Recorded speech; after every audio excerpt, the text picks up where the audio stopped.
tulad ng dati. Ganun pa rin. Sangkot ang mga kontraktor, ang mga DPWH official, mga senador at congressman.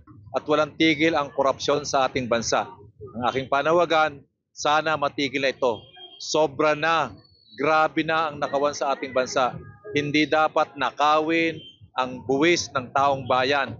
Dapat ito ay gamitin sa isang matinong programa para sa kabutihan ng mga mamamayan.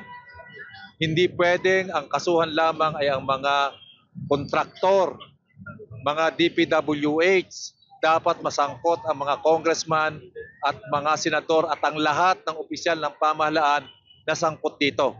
Dapat silang lahat ay managot at makulong. Pero tingin ko hindi sapat ang makulong lamang ang mga taong sangkot na mga magnanakaw.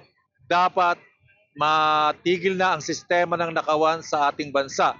At matitigil ito hindi lamang sa pagpapakulong ng mga taong mga magnanakaw, kundi dapat wakasan yung sistemang nagpo-produce ng mga magnanakaw sa ating bansa. At ang sistemang yan ay ang sistema ng political dynasty. Hanggat umiiral ang political dynasty sa ating bansa, hindi titigil ang nakawan. Hindi sasapat ang lifestyle check, ang paglalabas ng SALN, ang pagdidemanda, ang pagbuo ng mga panibagong batas o panibagong pagpapakulong ng mga senador dahil nagawa na yan.